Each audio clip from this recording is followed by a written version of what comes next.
శ్రీపాదరాజం శరణం ప్రపద్దే. శ్రీపాద శ్రీవల్లభ చరితామృతము అధ్యాయము 48. పంచదేవ్ పహాడ్ నందు దర్బారు వివరణ. శ్రీపాదుల వారు స్త్రీ పురుషులను సంబోధించు విధానము. శ్రీపాదుల వారు సాధారణముగా గురువారము నాడు పంచదేవ్ పహాడ్ నందు దర్బారు చేయువారు. శ్రీపాదుల వారు కృష్ణానది నీటి మీద అడుగులను వేయచూ వెళ్ళువారు. వారు అడుగు వేయబో ప్రతిచోట ఒక పద్మము ఉదయించుచుండును. ఆ పద్మం మీద కర్రపాదుకలు ఏ విధంగా నిల్చునో మానవ ఊహకు అందని విషయము. అంతేకాకుండా నీళ్ల మీద నడుచుట ఒక వింత. కొంతకాలము ఇది చూపరులకు వింతగా నుండెను. తదుపరి అది సాధారణ లీలగా పరిగణించబడెను. శ్రీపాదుల వారు కృష్ణకు ఈవలి ఒడ్డునకు వచ్చినప్పుడు ఆయన భక్తులు సాదరముగా ఎదురేగి స్వాగతము చెప్పువారు. సాయంత్రం వరకును దర్బారు సాగుచుండును. ఆ తరువాత వారు అదే రీతిగా కృష్ణను దాటినప్పుడు నీటిపై వారు అడుగు వేయబోవు ప్రదేశంపై ఉదయించిన కమలములపై నడిచి వెల్లడివారు. అప్పుడు భక్తులందరూ వీడ్కోలు చెప్పుదురు. రాత్రిపూట కురుంగడ్డలో ఒంటరిగానే ఉండువారు. ప్రతి శుక్రవారము నాడు వారు వివాహములు కావలసిన కన్యలకు, సౌభాగ్యమును కాంక్షించు మహిళలకు పసుపు కొమ్ములను ఇచ్చుచుండువారు. తనకంటే పెద్దవారైన మహిళలను అమ్మా సుమతి అనియు, ఒక్కొక్కసారి అమ్మా అనసూయమ్మ తల్లి అనియు సంబోధించడివారు. తనకంటే చిన్నవాళ్లైన స్త్రీలను వారు సాదరముగా అమ్మా వాసవి అని కాని, అమ్మా శ్రీవిద్యాధర అని కాని, అమ్మా రాధా అని కాని, అమ్మా సురేఖ అని కాని పిలుచుచుందురు. తనకు తండ్రి వయసులో ఉన్న వారిని అయ్యా అని కాని, నాయనా అని కాని సంబోధించుదురు. వయస్సులో చిన్నవాళ్లైన మగపిల్లలను ఒరే అబ్బి అని కాని, బంగారు అని కాని పిలుచువారు. తనకు తాత వయస్సులో ఉన్న వారిని తాత అని పిలుచువారు. స్త్రీలైతే వారిని ఆప్యాయంగా అమ్మమ్మ అని పిలుచువారు. శ్రీపాదుల వారి నిత్య కార్యక్రమములు మరియు దర్బారు. శుక్రవారము దర్బారు ఒక్కొక్కసారి కురుంగడ్డలో నిర్వహించెదరు. ఒక్కొక్క పర్యాయము పంచదేవ పహాడ్లో నిర్వహించెదరు. అదేవిధముగా గురువారము దర్బారు కురుంగడ్డలో కాని పంచదేవ పహాడ్లో కాని నిర్వహించెదరు. అది వారి ఇష్టమును బట్టి ఉండును. ఆదివారము నాడు దర్బారు చేయనప్పుడు అత్యంత గహనమైన యోగ విద్యను గురించి ఉపన్యసించెదరు. ఆ తరువాత వచ్చిన వారి యోగక్షేమములను విచారించువారు. వారి యొక్క బాధలను ఓపికతో విని అభయదానము చేయువారు. సోమవారం నాటి దర్బారులో పురాణ గాథల గురించి చెప్పువారు. తదుపరి వచ్చిన భక్తుల యోగక్షేమములను విచారించువారు. మంగళవారం నాటి దర్బారులో ఉపనిషత్తుల గురించి బోధించువారు. తదుపరి భక్తుల యొక్క వ్యక్తిగత సమస్యలను గురించి విని వారికి పరిష్కార మార్గములను సూచించుట, అదేవిధముగా అభయప్రదానము చేయుట జరుగుచుండెడిది. బుధవారం నాటి దర్బారులో వేదములను, వేదార్థములను గురించి వివరించువారు. అనంతరము భక్తుల వ్యతలను ఎంతో ఓపికతో విని అభయమిచ్చువారు. ఈ దర్బారులోనూ భక్తుల ఆదివ్యాధులను నివారించుట, అభయప్రదానము ఉండెడిది. అయితే ఆ రోజున ప్రత్యేకంగా వంట చేయించి అందరికీ భోజనం పెట్టువారు. వారికి ఒక్కొక్కప్పుడు తన భక్తులపై ప్రేమ పొంగినప్పుడు తామే స్వయంగా భోజనం వడ్డించువారు. కొంతమంది అదృష్టవంతులకు స్వయంగా అన్నమును తినిపించేవారు.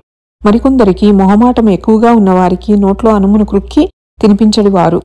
తన యొక్క ఖజానా ఎల్లప్పుడూ నిండియే యుండుననియు, ధనాభావము కాని అన్నాభావము కాని ఉండెడి ప్రసక్తియే లేదని చెప్పువారు. శుక్రవారం నాటి దర్బారులో శ్రీవిద్యను గురించి బోధించడివారు. విధిగా పసుపు కొమ్ములను పంచడివారు. శనివారం నాటి దర్బారులో శివారాధనా మహత్యంను గురించి బోధించువారు. శ్రీపాదుల వారి దర్బారు చూచిన వారు ధన్యులు. భక్తులు శాకపాకములను, జొన్నలు, రాగులు, వరి మొదలగునవి తెచ్చువారు. ప్రతిరోజును అన్న సంతర్పణలు ఉండును. అయితే గురువారం నాడు మాత్రము ప్రత్యేకంగా వంట చేయబడును. ఆ రోజున ఏదో ఒక తీపి పదార్థమును చేయించి భక్తులకు పంచువారు. శ్రీపాదుల వారి హృదయము మహాకోమలము. బాధాసర్పదష్టులెవరైనా దర్బారునకు వచ్చినచో బాధా నివారణమయ్యి ఆనందముతో తిరిగి వెళ్ళువారు. శ్రీ దత్తపురాణం చదివిన ఎడల తప్పక అనుగ్రహం ఉండునని చెప్పువారు. శ్రీపాదుల వారిది కోటి తల్లుల ప్రేమ.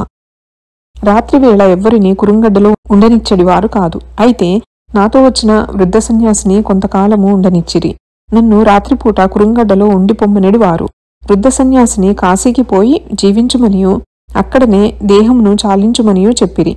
వంటపాత్రలను తోముట, భోజనమును తయారు చేయుట, వచ్చిన భక్తులకు అసౌకర్యం లేకుండా చేయుట నా విధి.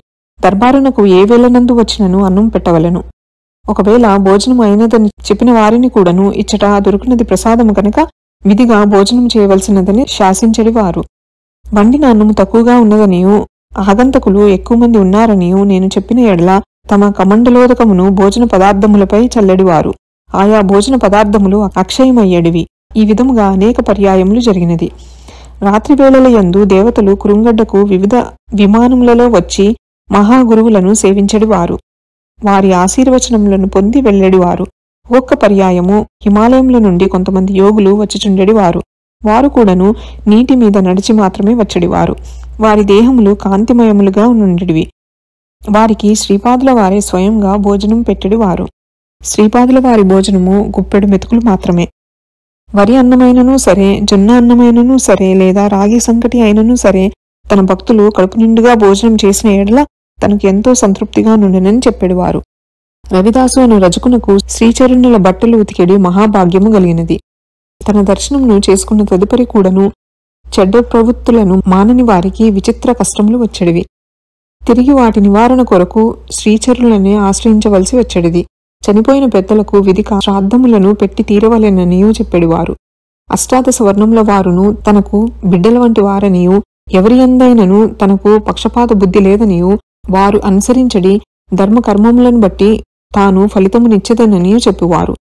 ఈనాడు దొరికిన మహదవకాశము తిరిగి తిరిగి లభించడిది కాదనియూ, వచ్చే అవతారంలో కొంత కఠినంగా ప్రవర్తించదననియూ చెప్పెడివారు.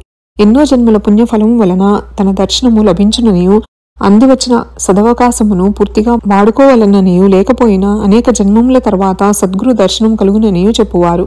ఈ విశాల ప్రపంచమునందంతటను ఏ యుగంలోనైనను 1,25,000 సిద్ధపురుషులు ఉందురనియూ, వారందరూ తన అంశలే అనియూ, అందులో ఎవరిని ఆశ్రయించినను తన అనుగ్రహమే వారి ద్వారా ప్రసరించుననియూ చెప్పుదురు. ఈ సృష్టికంతయును వారే ఆధారమనియూ, తన సంకల్ప మాత్రము చేతనే అది సృష్టి స్థితి లయములకు చెందుననియూ చెప్పుదురు. నీ గురువునకు నీవు నమస్కారం చేసిన ఎడల అతడు తన గురువునకు నమస్కారము చేయును.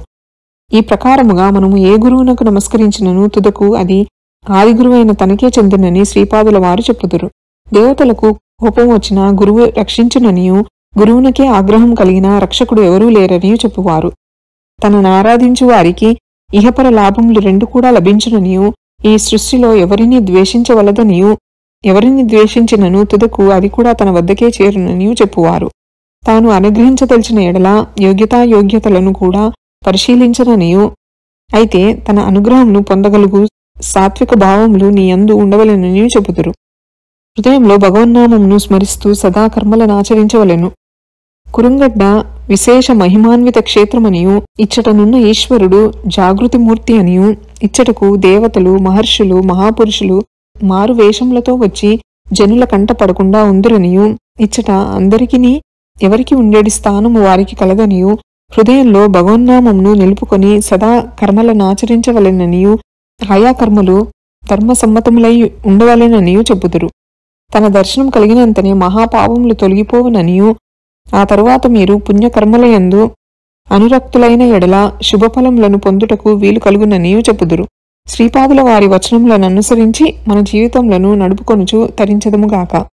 శ్రీపాద శ్రీవల్లభులకు జయము జయము. శ్రీపాద శ్రీవల్లభ చరితామృతము అధ్యాయము 48 సంపూర్ణము. శ్రీపాదరాజం శరణం ప్రపద్యే.